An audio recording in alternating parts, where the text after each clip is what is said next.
నమస్తే welcome to Jyotiba TV news ముందుగా headlines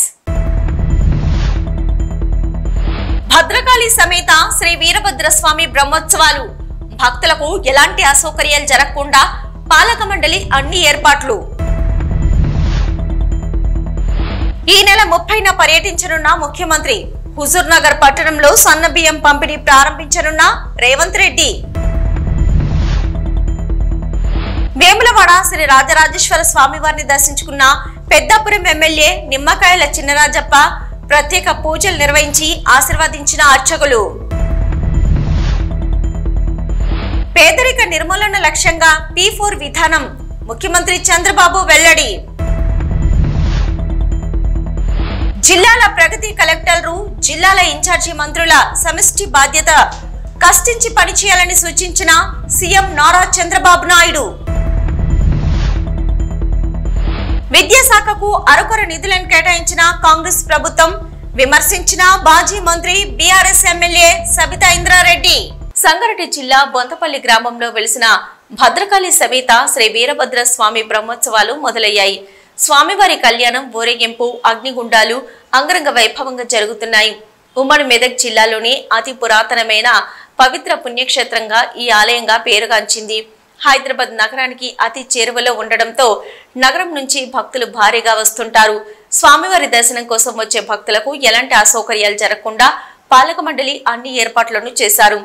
ఎలాంటి అవాంఛనీయ సంఘటనలు జరగకుండా పోలీస్ బందోబస్తులు ఏర్పాట్లు చేశారు.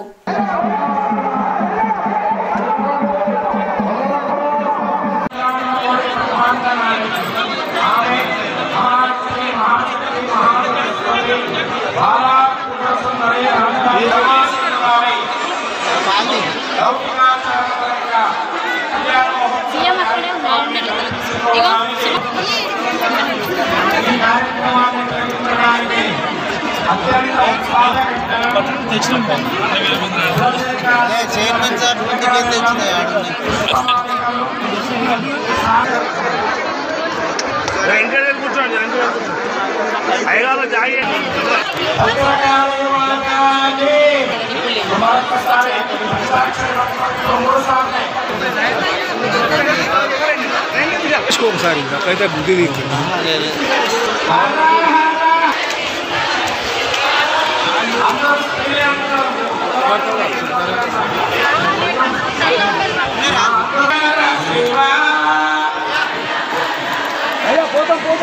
సూర్యాపేట జిల్లాలో సీఎం రేవంత్ రెడ్డి ఈ నెల 30న పర్యటించనున్నారు. హుజూర్ నగర్ పట్టణంలో సన్నబియ్యం పంపిణీ కార్యక్రమం ప్రారంభించనున్నారు. సీఎం పర్యటన సందర్భంగా సభ ఏర్పాట్లను జిల్లా SP Narasimha, collector Tejas Nandalal power పరిశీలించారు. వాహనాల కోసం 3 చోట్ల పార్కింగ్ స్థలము ఏర్పాటు చేశారు. సీఎం రాక సందర్భంగా పోలీసులు పటిష్ట బందోబస్తు ఏర్పాటు చేస్తున్నారు. సీఎం సభ పరిసర ప్రాంతాలను కంట్రోల్లోకి తీసుకోవాలని అధికారులకు ఆదేశం జారీ చేశారు.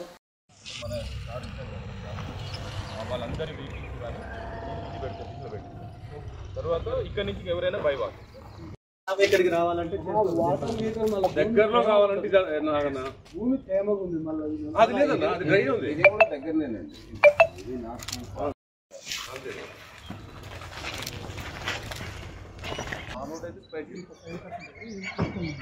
ఇది అక్కడే కనెక్ట్ అవుతారా? దాంట్లోకి వెళ్ళిపోతుంది పోతా సార్. 40 మీటర్లు చూస్తుంది. అది కన్ఫర్మ్ చేయండి. అది కొంచెం ఏమన్నా చేస్తే డోజర్ పెడితే మొత్తం తిరిగి చూసాను సార్. చూసాను మొత్తం మన లోకల్ ఎస్ఐ గారు.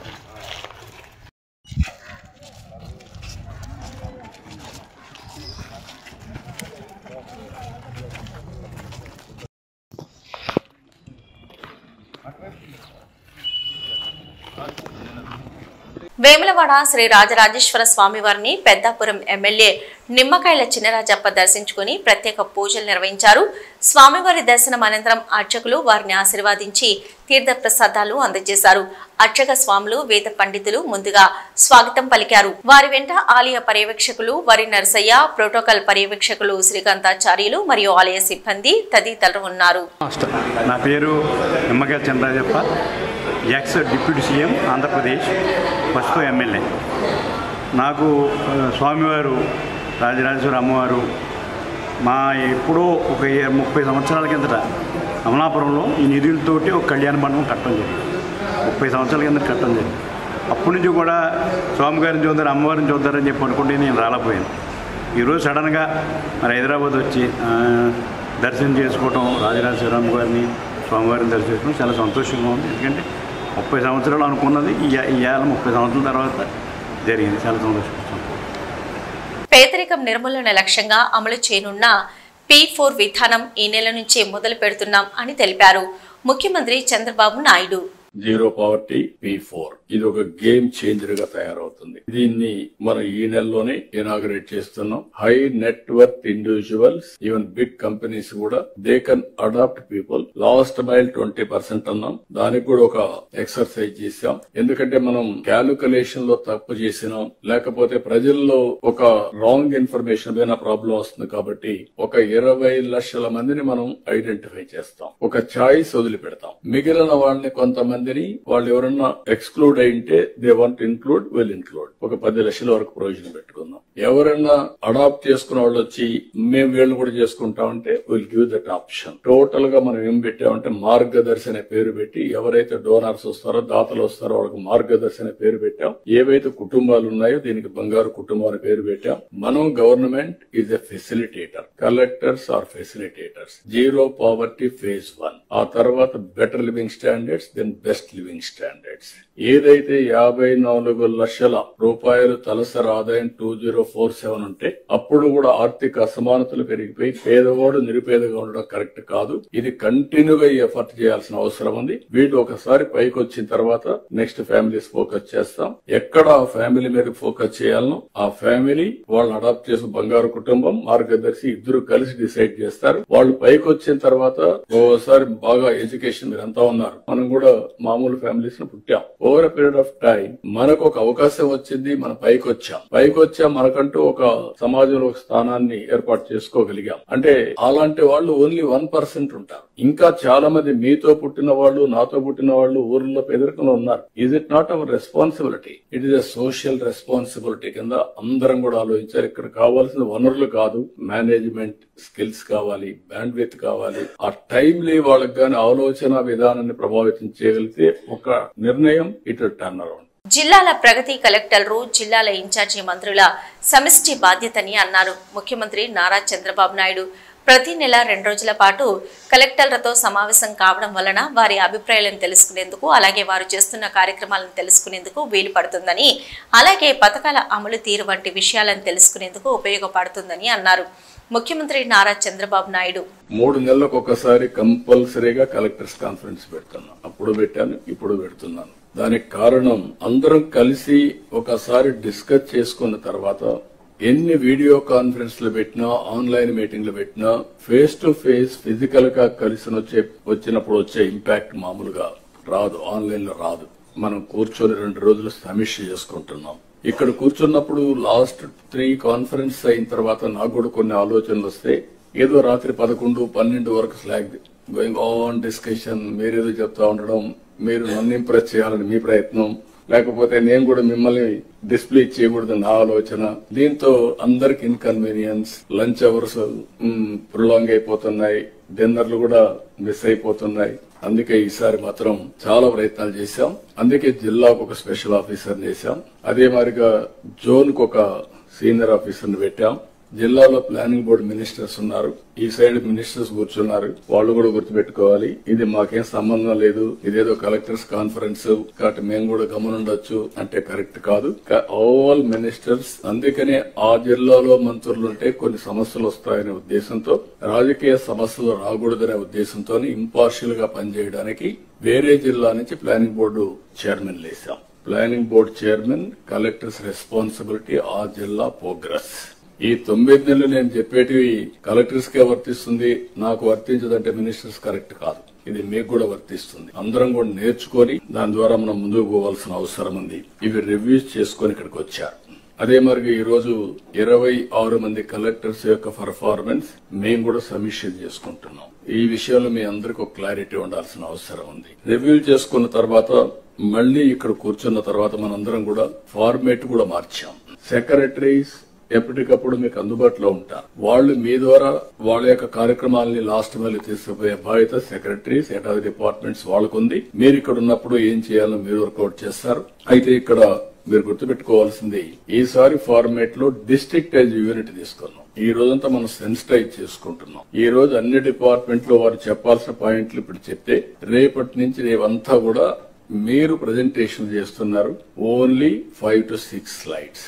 ఈ స్లైడ్స్ చూసినప్పుడు మీ యొక్క ఎఫెక్టివ్నెస్ బయటపడిపోతుంది. Be clear. మీరు అందరూ గుర్తుపెట్టుకోవాలి, లెర్నింగ్ అనేది ఇది కంటిన్యూస్ ప్రాసెస్. ఎప్పుడైతే మీరు మాకు అన్ని తెలుసు అనే ఎగో వస్తే అక్కడి నుంచి మీకు లిసనింగ్ పోతుంది, లెర్నింగ్ పోతుంది. అట్లా కాకుండా నేను నేర్చుకోవాలి, ఇప్పుడు నేను అండర్లైన్ చేసుకుంటూ వచ్చాను ఏం మాట్లాడాలని, ఫోకస్ మిస్ కాకుండా. అది మీకు కూడా ఉండాల్సిన అవసరం ఉంది. అది ఉంటేనే సాధ్యం అవుతుంది. దయచేసి మీరు గుర్తుపెట్టుకోవాలి.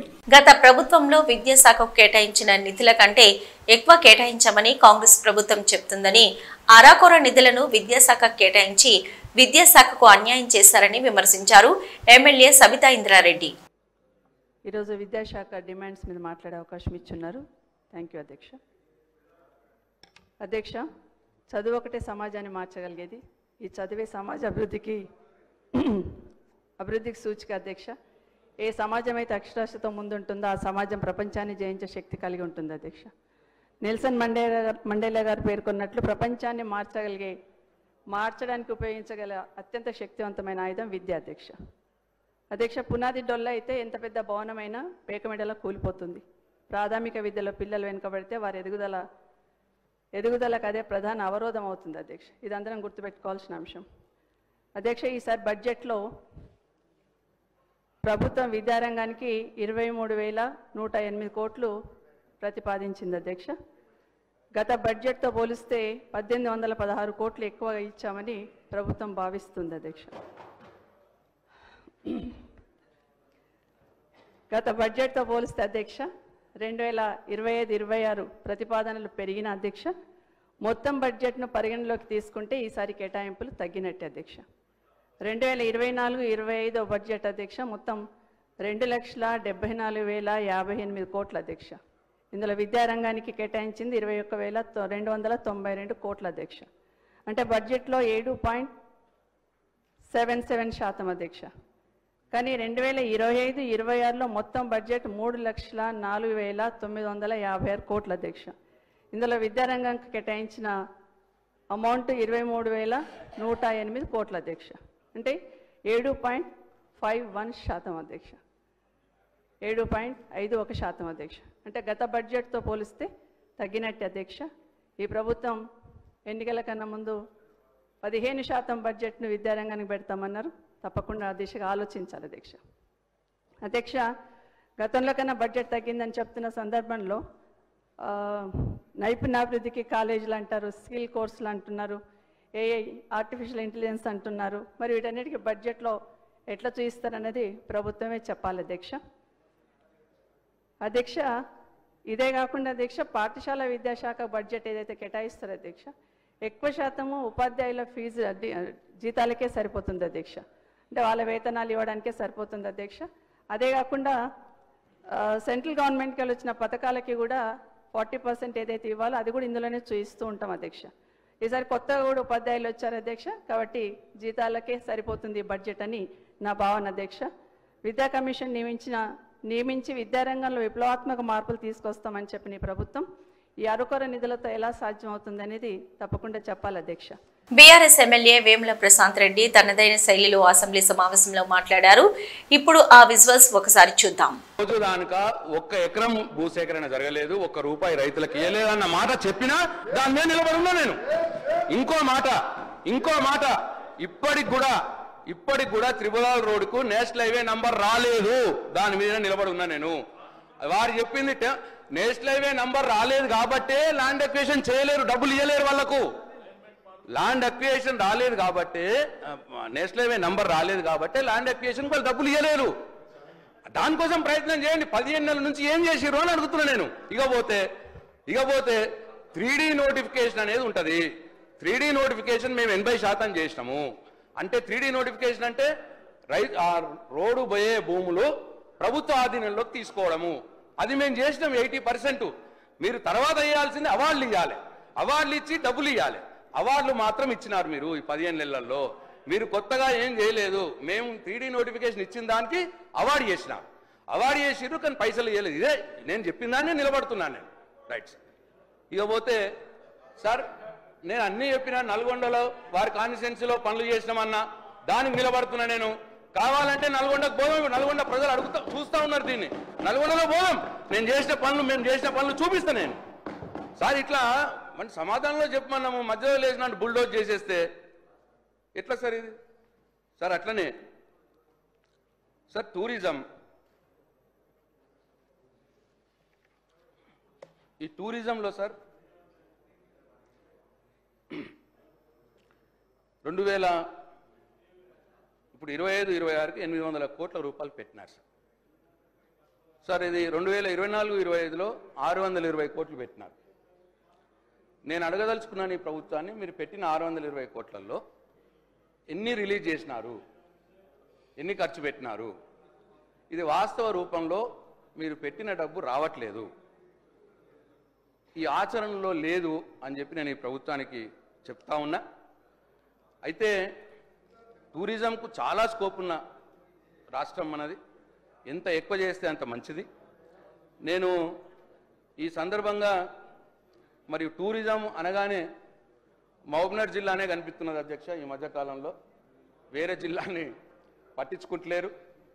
నేను అట్లనే తిరుమల పాప వినాశనం డ్యాంను కలుషితం చేసేలా ఫారెస్ట్ అధికారులు చర్యలు ఉన్నాయని విమర్శలు వస్తున్నాయి. తిరుమల పాప వినాశనం డ్యాంలో బోటింగ్ ఏర్పాటుకు వేగంగా ప్రయత్నాలు చేస్తున్నారు. ట్రయల్ రన్ నిర్వహించిన అధికారులు సక్సెస్ అయితే డిప్యూటీ సీఎం చేతుల మీదుగా ప్రారంభించే అవకాశం ఉందని తెలుస్తోంది.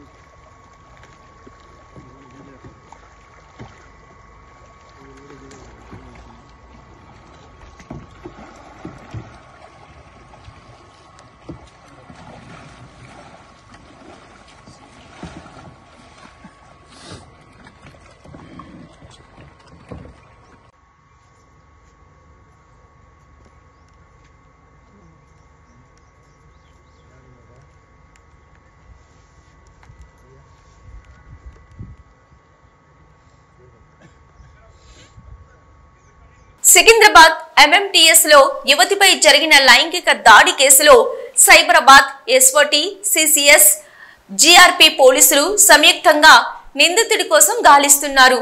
మొత్తం 13 బృందాలతో నిందితుడి కోసం గాలిస్తున్నారు. రైల్వే పోలీసులు అనుమానితులను అదుపులోకి తీసుకుని విచారిస్తున్నారు.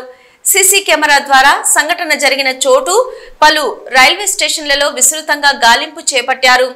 సికింద్రాబాద్ రైల్వే స్టేషన్ లో నిర్మాణ పనులు జరుగుతున్న నేపథ్యంలో సీసీ కెమెరాలు లేకపోవడంతో నిందితుడిని గుర్తించడంలో జాప్యం జరుగుతోంది.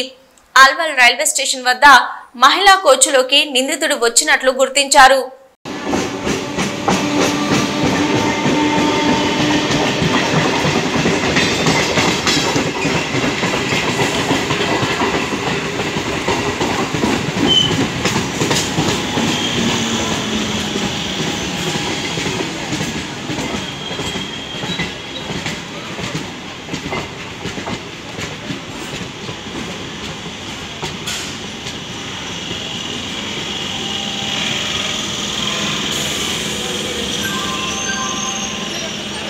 నకరికల్ మండలం కడపర్తి జాతీయ రహదారిపై అశోక లీలాండ్ వాహనం బోల్తా పడింది.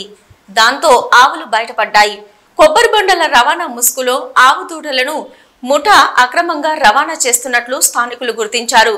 చిన్న వాహనంలో 12 దూడలను కట్టివేసి పైనుండి కొబ్బరి బొండాలు వేసి కబేలాలకి తీసుకువెళ్తున్నారు ముఠా సభ్యులు. 12 ఆవు దూడల్లో 1 మృతి చెందింది, 2ంటికి తీవ్ర గాయాలయ్యాయి. పారిపోతున్న వాహన డ్రైవర్ని పట్టుకుని పోలీసులకు అప్పగించారు.